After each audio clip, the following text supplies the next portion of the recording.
Book launch day రోజున anchor Jhansi గారు వచ్చారు, నందిని రెడ్డి గారు డైరెక్టర్ ఆవిడ కూడా వచ్చారు, విష్ చేశారు. సో ఫస్ట్ ఆఫ్ ఆల్ ఆ మెమరీస్ ని మళ్ళీ రీకలెక్ట్ చేసుకోవాలంటే ఏం చెప్తారు మేడం? రావోయి చందమామ అని దూరదర్శన్కి ఒక ఎపిసోడ్ ప్రొడ్యూస్ చేశారు మా ఫాదర్.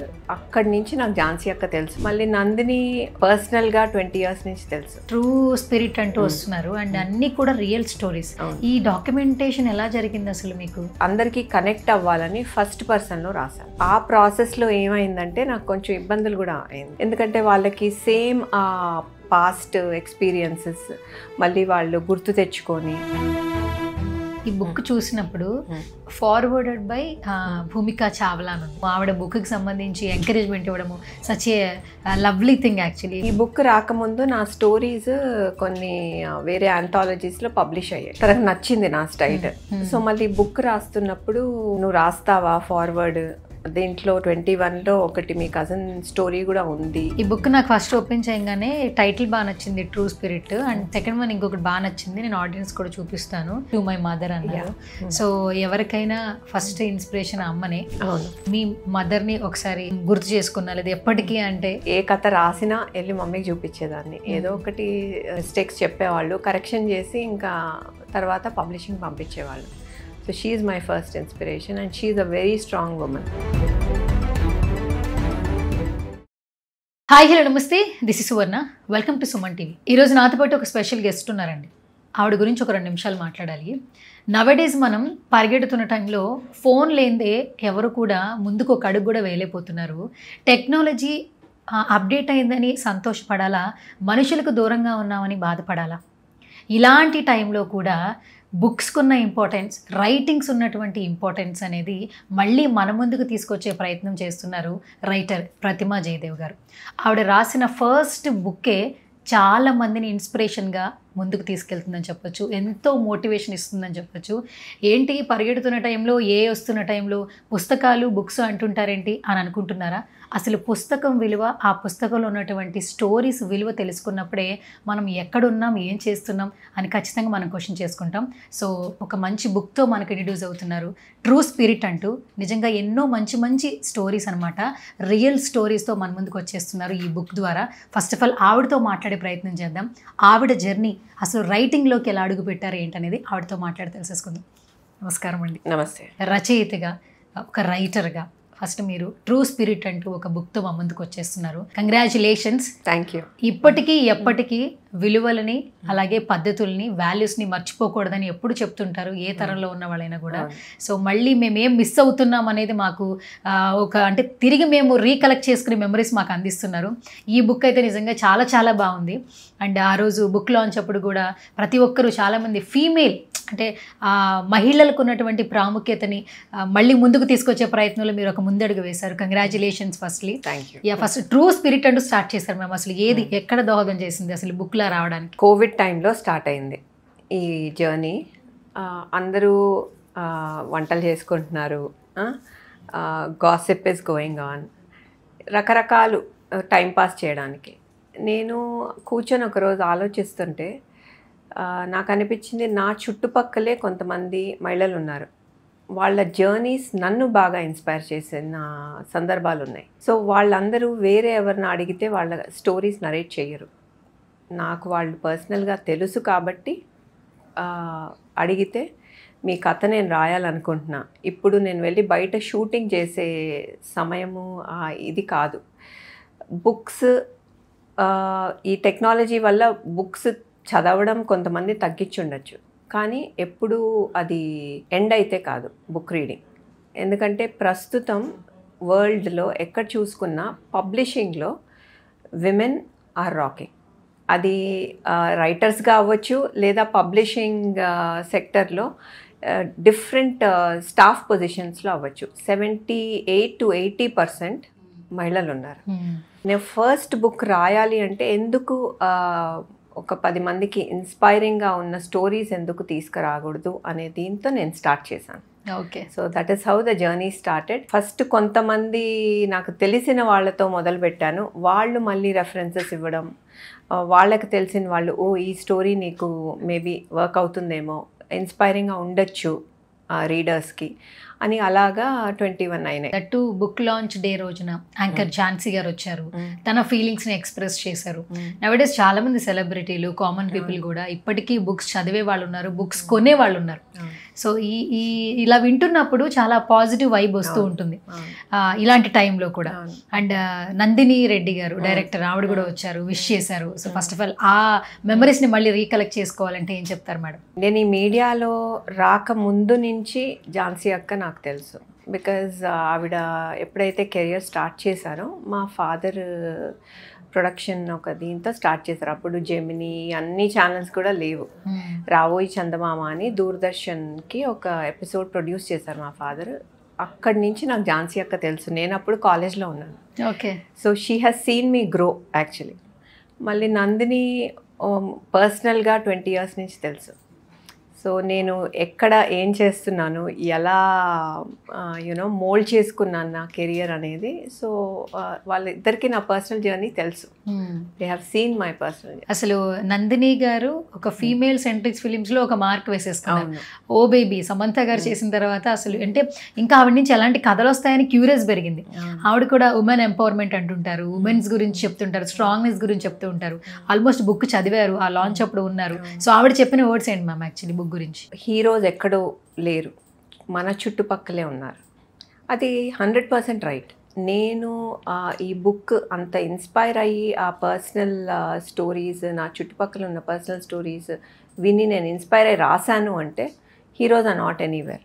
బికాజ్ ఈ రాసే ప్రాసెస్లో ప్రతి ఒక్క మహిళ నుంచి నేను నేర్చుకున్నది చాలా ఉంది.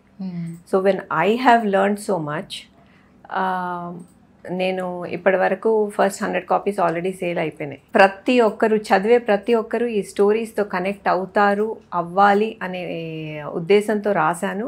అది the process is slow but it is happening. So అది నాకు బాగా సాటిస్ఫాక్షన్ ఉంది. ప్రతిమ మ్యామ్, ఇది అంటే ట్రూ స్పిరిట్ అంటూ వస్తున్నారు అండ్ అన్నీ కూడా రియల్ స్టోరీస్. ఈ డాక్యుమెంటేషన్ ఎలా జరిగింది అసలు మీకు? ఫస్ట్ ఒక క్వశ్చనర్ రెడీ చేసుకున్నాను. కొంతమంది క్వశ్చనర్కి ఆన్సర్స్ టైప్ చేసి పంపించడం. అది అయిన తర్వాత నాకు ప్రతి కథలో ఒక కాన్ఫ్లిక్ట్ ఉండాలి కదా, కాన్ఫ్లిక్ట్తోనే మనము స్టోరీ స్టార్ట్ చేస్తాం. బేసిక్గా నేను ఫిల్మ్ మేకర్ కాబట్టి I always start story with conflict. నేను ఏదైతే విజువల్ మీడియాకి యూస్ చేస్తానో టెక్నిక్ సేమ్ థింగ్ అదే రైటింగ్లో కూడా. సో మళ్ళీ వాళ్ళని జూమ్ కాల్ చేయడం లేదా ఫోన్ కాల్స్, స్పెసిఫిక్ క్వశ్చన్స్ అడిగి అలా ఐ గ్యాదర్డ్ ద ఇన్ఫర్మేషన్. మళ్ళీ వాళ్ళకి ఫస్ట్ డ్రాఫ్ట్ షేర్ చేసినప్పుడు ఫస్ట్ చెప్పనివన్నీ వాళ్ళకి గుర్తొచ్చి మళ్ళీ చెప్పడం, కొన్ని ఫ్యాక్ట్స్ రివీల్ చేయడం. సో అవన్నీ జరిగింది. అండ్ ప్రతి ఒక్క స్టోరీ మన అందరికీ కనెక్ట్ అవ్వాలని ఫస్ట్ పర్సన్లో రాశాను, థర్డ్ పర్సన్లో రాయలా. So a story, say for example first story ఒక ఆర్థరైటిస్ పేషెంట్ 59 countriesకి తిరిగిందనమాట. తను షీస్ కజిన్ ఆఫ్ భూమిక. తనే నరేట్ చేసినట్టు ఉంటుంది, ప్రతి ఒక్క స్టోరీ అలాగే ఉంటుంది. ఆ 21లో ప్రతి ఒక్క మహిళ ఏదో ఒక స్టేజ్ ఆఫ్ లైఫ్లో కనెక్ట్ అవుతారు అనే దీంతో. సో ఆ ప్రాసెస్లో ఏమైందంటే నాకు కొంచెం ఇబ్బందులు కూడా అయింది. ఫస్ట్ ఒప్పుకున్న వాళ్ళు ఫస్ట్ డ్రాఫ్ట్ చదివినప్పుడు కొంతమంది వెనక్కి వెళ్ళిపోయిన వాళ్ళు కూడా ఉన్నారు. ఎందుకంటే వాళ్ళకి సేమ్ ఆ పాస్ట్ ఎక్స్పీరియన్సెస్ మళ్ళీ వాళ్ళు గుర్తు తెచ్చుకొని పానిక్ అటాక్స్ రావడం, యాంగ్జైటీకి లోన్ అవ్వడం, లేదు మా స్టోరీ వద్దులే తీసేసే అనడం. మళ్ళీ కొంతమందిని నేను ఇన్ ద ప్రాసెస్ కౌన్సిలింగ్ చేసి కన్విన్స్ చేసి అట్లా వెనక్కి తీసుకొచ్చుకున్న వాళ్ళు కూడా ఉన్నారు. అందుకే నాకు టైం పట్టింది. 21 స్టోరీస్, ఫ్యాక్ట్స్ కరెక్ట్గా ఉండాలి. అండ్ కొంతమంది హెల్త్ ఇష్యూస్ గురించి చెప్తున్నారు. అండ్ ఇది ఓన్లీ డాక్యుమెంటేషన్ ఆఫ్ స్టోరీసే కాదు, డుషేన్ మస్కులర్ డిస్ట్రోఫీ అనేది నాకు తెలియదు ముందు, సివియారిటీ ఆఫ్ ద ప్రాబ్లం తెలియదు. ఈ స్టోరీ 21లో ఒక స్టోరీ అది ఉంది. ఒక మదర్కి 3 పిల్లలు ఉన్నారు, డాటర్కి లేదు ప్రాబ్లం, 2 కొడుకులకి ప్రాబ్లం ఉంది. సో ఆ ప్రాసెస్ ఏదైతే నేను నేర్చుకున్నానో maybe somebody can also learn from that. So more than just story telling, ఇవి సర్వైవల్ గైడ్స్ అని కూడా మనం చెప్పుకోవచ్చు. ఈ బుక్ చూసినప్పుడు ఫార్వర్డెడ్ బై భూమిక చావ్లా అని ఉంది. అంటే మాకు భూమిక గారంటే ఖుషి సినిమా ఒకటే గుర్తొస్తుంటుంది. అంటే ఎన్ని సినిమాలు చేసినా అప్పుడు ఆవిడ చేసిన మ్యాజిక్ నెక్స్ట్ లెవెల్. ఆవిడ ఇప్పుడు ఇన్స్టాగ్రామ్లో కనిపించిన, స్క్రీన్లో కనిపించినా కూడా లాట్ ఆఫ్ ఫ్యాన్స్ ఆవిడని లైక్ చేస్తూ ఉంటారు. అలాంటిది ఆవిడ పేరు ఉండడము, ఆవిడ బుక్కి సంబంధించి ఎంకరేజ్మెంట్ ఇవ్వడము, such a lovely thing actually. First of all say something about Bhumika garu. Bhumika నాకు 2006, మోర్ దెన్ 20 years ఇప్పుడు నుంచి బాగా ఫ్రెండ్. ఫస్ట్ నేను తన్ని కలిసింది నీలకంఠ డైరెక్ట్ చేసిన మూవీ, దానికి ప్రమోషన్కి వచ్చింది. It is the first time I met her as a program producer. ఆ రోజు అనుకున్నా, ఈ అమ్మాయి చాలా డౌన్ టు ఎర్త్ ఉంది, I want to get to know her little more personally, on a personal level. అది I think I manifested, I don't know, but later we met at different occasions and మళ్ళీ బాగా friends అయిపోయాం. And one thing, నేను భూమిక బాగా connect అయ్యేది, friends అంటే మనకి friends ఎవరవుతారు, కొన్ని విషయాల్లో మనం కనెక్ట్ అయితే మనం వాళ్ళతో క్లోజ్ అయిపోతాం. కనెక్ట్ అయ్యేది బుక్స్, రీడింగ్, ఇలాంటి. తను పోయిటరీ రాస్తుంది, చాలా బాగా రాస్తుంది. తను కూడా బుక్ తీసుకురావాలి, ఎప్పుడు తీసుకొస్తుందో తెలియదు, పుష్ చేస్తూ ఉంటాను. తను చాలా బాగా పోయిటరీ రాస్తుంది. సో ఇలా మేము కనెక్ట్ అయ్యాం. సో ఈ బుక్ రాకముందు నా స్టోరీస్ కొన్ని వేరే ఆంథాలజీస్లో పబ్లిష్ అయ్యాయి. తనకు నచ్చింది నా స్టైల్. సో మళ్ళీ బుక్ రాస్తున్నప్పుడు, నువ్వు రాస్తావా ఫార్వర్డ్, దీంట్లో 21లో ఒకటి మీ కజిన్ స్టోరీ కూడా ఉంది అంటే ఎందుకు రాయను, తప్పకుండా రాస్తాను అని చెప్పి మొత్తం చదివి, తనకి షూటింగ్ ఎంత బిజీ ఉన్నా, కొడుకు కూడా ఉన్నాడు కదా, as a mother also she is busy, చదివి రాసింది. So I'm really happy that she took that time for me and did that for me. అప్పుడప్పుడు వింటుంటాం ఎవరన్నా ప్రీ రిలీజ్ ఈవెంట్స్లో మాట్లాడుతున్నప్పుడు, స్టిల్ ఇప్పటికి పవన్ కళ్యాణ్ గారు సెట్కి వెళ్తే ఆయన సూట్ కేసులో ఒక సెట్ కాస్ట్యూము, అలాగే ఒక బుక్ ఉంటుందంట. బ్రేక్ చెప్పిన ప్రతి టైంలో ఒక చైర్లో కూర్చుని ఎప్పుడు కూడా ఆల్ ద టైం బుక్ చదువుతూ ఉంటారంట. అంటే మనం ఏది మిస్ అవుతున్నాం? ఇప్పుడు మార్నింగ్ లేస్తే అందరూ ఫోన్ ఎక్కడుంది, ఫోన్లో రీల్స్ చూడడము, యూట్యూబ్ చూడడము, ఫేస్బుక్ చూడడము. అంటే మనకు అవసరం లేని దాని గురించి ఎక్కువగా మనం ఆలోచిస్తున్నాం. కరెక్ట్. కానీ మనకు అవసరం అయ్యే దాన్ని మనం ఎక్కడో పెడుతున్నాం. మనం మర్చిపోయాం. ఒకప్పుడు భగవద్గీత చదవమని చెప్పేవాళ్ళు, హనుమాన్ చాలీసా చదవండి అని చెప్పేవాళ్ళు. అంటే ఇవన్నీ ఎందుకు చదవమంటున్నారంటే మనలో ఉన్నటువంటి ఆ నెగిటివ్నెస్ పోయి పాజిటివ్ వైపు రావడానికి. సో స్టిల్ పవన్ కళ్యాణ్ గారిని చూస్తున్నప్పుడు, ఆయన కొన్ని పిక్చర్స్ చూసినప్పుడు ఎప్పుడు బుక్ క్యారీ అయి ఉంటుంది. ఎక్కడికి వెళ్ళి ఆయన బుక్స్ చదువుతారంట. ఆయన ఇంటి మొత్తంలో ఒక రూమ్ మొత్తం ఒక లైబ్రరీలా ఉంటుందట. అంటే బుక్స్ కోసం అంత ఇంట్రెస్ట్ చూపిస్తున్న ఆయన చూస్తుంటే మనం ఏం మిస్ అవుతున్నాం అని మాకు తెలుస్తోంది. ఫస్ట్ ఆఫ్ ఆల్ ఇలా వింటున్నప్పుడు యాజ్ ఎ రైటర్ మీకు చాలా సంతోషంగా అనిపిస్తూ ఉంటుంది. ఏం చెప్తారు? యాక్చువల్లీ నాకు కూడా బుక్స్ అంటే పిచ్చి. నేను చిన్నప్పుడు పొద్దున మా మదర్ లేపి మ్యాథ్స్ చదువు, సైన్స్ చదువు అంటే దాంట్లో బుక్స్, స్టోరీ బుక్స్ దాచుకొని చదివి దెబ్బలు తిన్న రోజులు కూడా ఉన్నాయి. సో ఆ ఇంట్రెస్ట్తోనే నేను ఎప్పుడో ఒకప్పుడు రాయాలి, పబ్లిష్ చేయాలి అనే కోరిక ఉండేది ఎప్పటి నుంచో నాకు. బుక్స్ అనేది ఒక మెడిటేషన్ లాగా. మీరు మనం ఇన్స్టా రీల్స్ చూస్తాం, వీడియోస్, ఇప్పుడు ఏఐ వచ్చింది, ఇవన్నిటి వల్ల అక్కడ ఏది చూపిస్తున్నారో అది చూస్తున్నాం మనం. But me own self reflection, me own space మీకు ఉండాలి అంటే that is only a book. Okay. Book చదివేటప్పుడు మీ పేస్లో మీరు చదువుతారు అండ్ మీకు రిఫ్లెక్షన్, దాని గురించి ఆలోచించి దాని గురించి అనలైజ్ చేసుకునే స్పేస్, టైం, మీ ఓన్ ఇది మీకు ఉంటుంది. So book can never replace any technology. That మీరు ఏ అన్నారు కాబట్టి చాలా మంది భయపడుతున్న విషయం ఏంటంటే ఫ్యూచర్ మొత్తం ఆర్టిఫిషియల్ ఇంటెలిజెన్సీ అంటున్నారు. మరి అప్పుడు మ్యాన్ పవర్ తగ్గిపోతుందేమో. ఇప్పుడు ఏ యాంకర్స్ వచ్చేసారు, ఏ కంటెంట్ రైటర్స్ వచ్చారు, సింగర్స్ వచ్చారు, డబ్బింగ్ ఆర్టిస్టులు వచ్చారు. సో వీళ్ళందరూ రావడం వల్ల ఏంటంటే నెక్స్ట్ వాళ్ళందరికీ ఉపాధి పోతుందేమో అన్న చిన్న టెన్షన్ ఉంటుంది. కానీ ఎక్కడో ఒక చోట ఏంటంటే ఒక మ్యాన్ లేదే మ్యాన్ పవర్ ఎలా వస్తుంది? కరెక్ట్. ఒక లైవ్లో ఒక పర్సన్ లేదే మిషన్ ద్వారా వర్క్ ఎలా జరుగుతుంది మ్యామ్ అసలు? యాక్చువల్లీ ఏఐ అంటే అవును, నిజంగానే చాలా మందికి భయం ఉంది. ఏఐ, నేను నా స్టూడెంట్స్కి కూడా చెప్పేది, మిమ్మల్ని రీప్లేస్ చేస్తుంది ఎప్పుడు మీరు అది నేర్చుకోకపోతే. ఏఐ అని వచ్చేది మన ప్రొడక్టివిటీ పెంచడానికి. ఇప్పుడు మనం స్క్రిప్ట్ వెళ్ళి దానికి ఒక ప్రాంప్ట్ కరెక్ట్గా ఇస్తే మీకు 1 అవర్లో అయ్యేది 20 మినిట్స్లో అవుతుంది. సూపర్. సో ప్రొడక్టివిటీ మీకు పెంచడానికి మీరు ఏమి టూల్స్ నేర్చుకోవాలి అనేది మీ మైండ్లో ఉండాలి. కానీ ఇది నన్ను రీప్లేస్ చేసేస్తుంది అనే భయం ఉంటే మనం ముందుకు వెళ్ళలేము. అండ్ ఇందులో అంతా ఇన్స్పిరేషనల్ స్టోరీస్ ఉన్నాయి, రియల్ స్టోరీస్ ఉన్నాయి. పర్టికులర్గా ఒకప్పుడు పుస్తకాలు సంతోషంగా ఉన్న, బాధలో ఉన్న చదివేవాళ్ళట. ఇప్పుడు స్వాతి మ్యాగజైన్స్ ఎంత ఫేమస్ అయ్యాయి ఒకప్పుడు, పేపర్ తర్వాత. అక్కడ కూడా రియల్ స్టోరీస్ కొన్ని డ్రామా యాడ్ చేసినా కూడా చదివేవాడు, మళ్ళీ ఎప్పుడు బుక్ వస్తుందని వెయిట్ చేసేవాడు. ఇప్పుడు నవడేస్ ఏంటంటే స్టోరీస్ పెట్టుకోవడము, ఫోన్ చూసుకోవడము, డిప్రెస్లో ఉన్నప్పుడు డిప్రెస్ మూవీస్ చూడడం, అది అలవాటు అయిపోయింది. ఇప్పుడు ఆల్మోస్ట్ ఫీమేల్స్ అందరూ కొరియన్ డ్రామాస్ చూస్తున్నారు. ఏ ఏజ్ కూడా డిఫరెన్సియేషన్ లేదు. కొరియన్ డ్రామాస్ అంటే పిచ్చి వచ్చేసింది. అవే బుక్స్ ఉంటే మన ఒక డిప్రెషన్లో కానీ హ్యాపీ మూడ్ నుంచి బయటికి రావడానికి బుక్ చాలా హెల్ప్ చేస్తుంది అంటారు. మీరేం చెప్తారు మేడం, ఎలాంటి వాళ్ళకి బుక్స్ అనేది చాలా బాగా యూజ్ అవుతుంది? బుక్స్ అనేది నేను అదే ఇందాక చెప్పినట్టు అదొక మెడిటేషన్.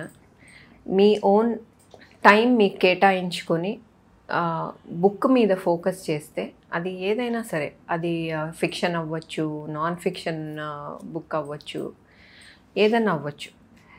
బుక్ మీద ఫోకస్ చేస్తే మీ దాని నుంచి నేర్చుకునేది చాలా ఉంటుంది.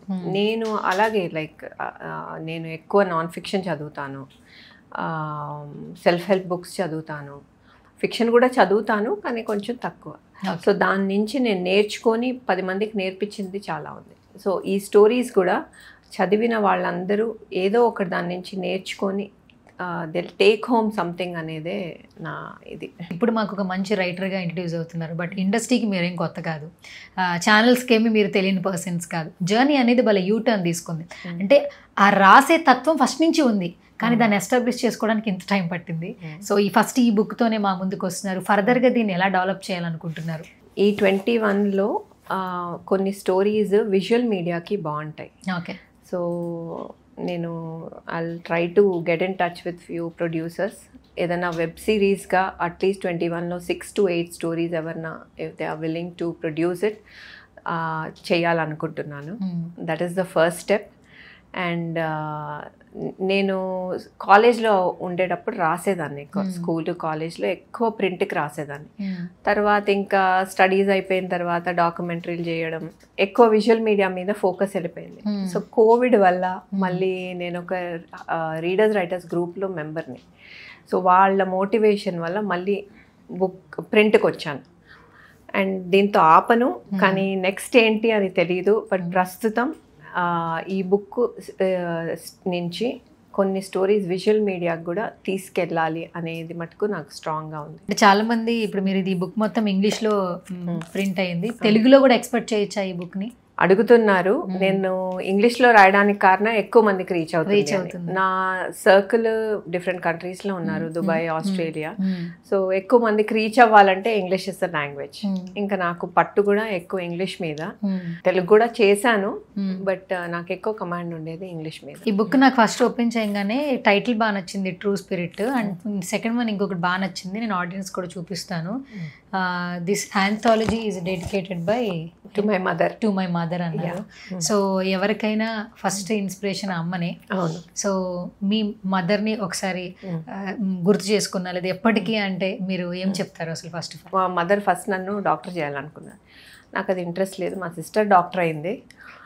సో డాక్టర్ కాకపోతే నెక్స్ట్ ఏంటి, ఎక్కువ చదువుతుంది, స్టోరీస్ రాయడానికి ఇంట్రెస్ట్ చూపిస్తుంది అని ఎంకరేజ్ చేసింది మా మదరే.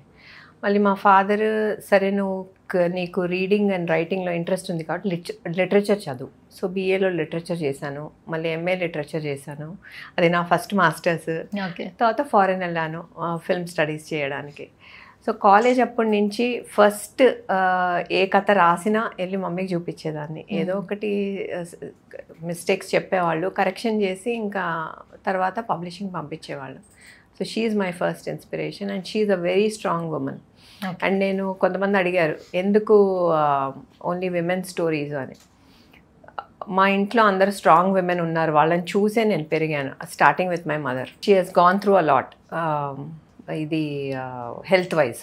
ఓకే. ఆవిడ విల్ పవర్ వల్ల అన్నీ దాటుకొని ముందుకొచ్చారు. And she was there for us. Now she is no more, but as long as she was there.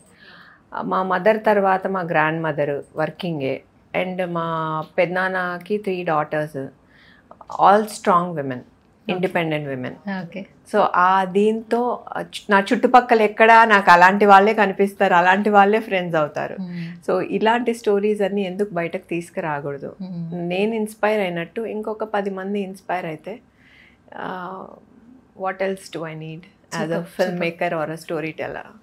Thank you ma'am, thank you so much. Such a lovely interaction with you. So true spirit అనేది ఇంతటితో ఆగకూడదు. So ఇంకా continue అవ్వాలి.